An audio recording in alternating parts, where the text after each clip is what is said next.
Today is Saturday, and we're running late. We're supposed to go to the Cars and Coffee. I guess it's supposed to. It's not really. We wanted to go to Cars and Coffee. It starts at 7. It's beyond 7. So, anyways, I want to give a big thank you to Team Scat Cat, Mr. Scat Cat. You posted a cold start challenge, and you said the only real rules was to give the hashtag to Albino Rhino 392. So we're going to do a cold start here on the Z01, but before we do that, I got a little decibel reader here on the iPhone. I thought maybe we would record that and give you the actual decibels, because, you know, the volume is a little tricky to come across on YouTube videos. So let's go ahead and start recording here. Hopefully it doesn't blow it through the window. Let's see what we see.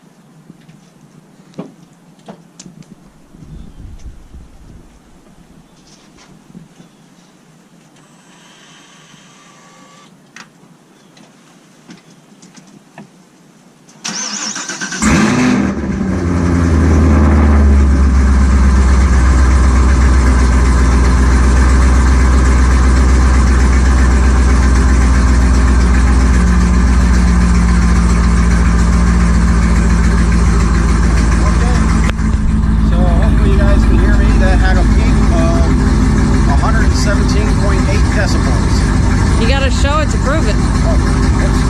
Hold on. I was gonna say, I think.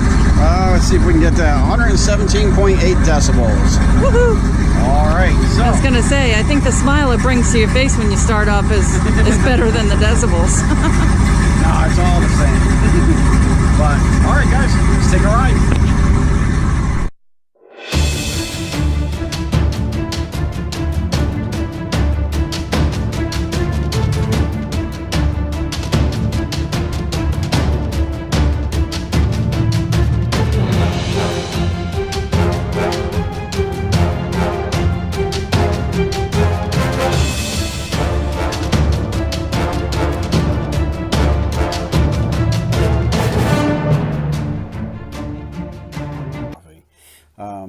First building coming up on the left here is the I believe that's the DuPont building where they had some pretty cool classic cars in there. But you can see the cars are starting to leave, and the second building that you can see clearly now is the BIC building. So as we come around the corner here, some C7 Corvettes, everyone is starting to leave, and everyone's starting to pop. Now they still have the entrance blocked off, so you can't get in there. But we would typically, if we'd been on time, we're going to make a left into here, and then American Muscle goes to the left, and then the imports all go to the right. So we just started to keep on driving, and we got to see a couple things here. But and our nice little Dodge Viper. Okay, so this is the, I guess this is a section where the British are coming. Got some 650S. Two 650S's, and I believe those are the McLaren 720s over there. And if I'm not mistaken, the big SUV over there is a Rolls Royce. And then parked off in the shade there, it's just an Audi.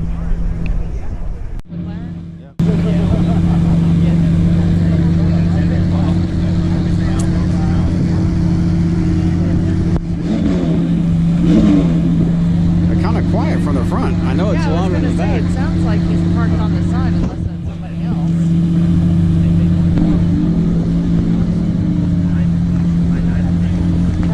Yeah, that would have been the reason to pick that up. Yeah. He's down to Dimmitt. I really like that. Georgia. Bad boys, bad boys. What you gonna do? What you gonna do when they come for you?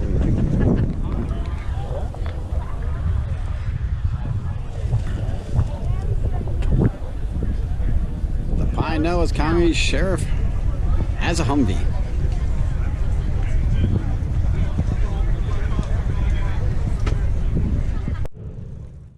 So here we have a Lamborghini wrapped in the Toys for Tots. And as you guys can see in the window there, it's also an Uber driver. That would be cool. By the way, if you guys haven't figured out in this video, Florida's in a state of emergency. It's 58 degrees, officer. YS officer. Alright guys, what car show would be complete without a bald eagle? That's awesome.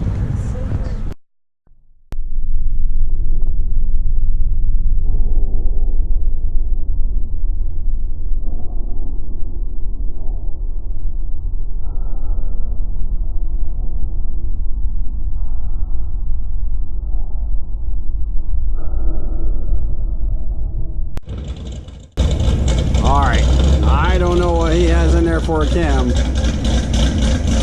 But yeah, Corsa America. Potato. Alright, so we're at Dimmitt Chevrolet now for the other, I guess this isn't Chevrolet, Dimmitt everything.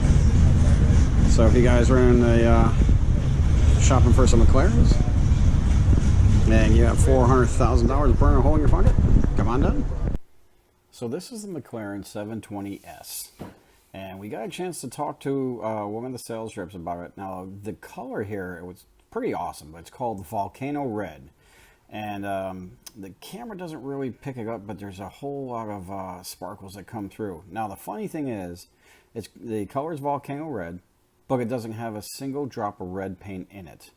So it's like it has 11 coats, 5 are of a silver paint, and 6 are of a clear coat. The clear coat has a red dye in it, and so as the silver reflects through that red dye, you get a pretty awesome awesome color there. You really have to see it up close and personal to appreciate it. But it looked like he was either going out for a test drive or somebody had just purchased it. And to wrap up our video here, you can see what happens when you show up late to a car show. As the text just said, somebody put your baby out in the middle of a field. But we got her back from the Sebring Chevy dealership after our little debacle at the Sebring Raceway there a couple weekends ago. And I did want to show you guys one thing. You know, I'm not usually in the habit of checking people's work, especially when they're certified Chevy technicians working on Z01s.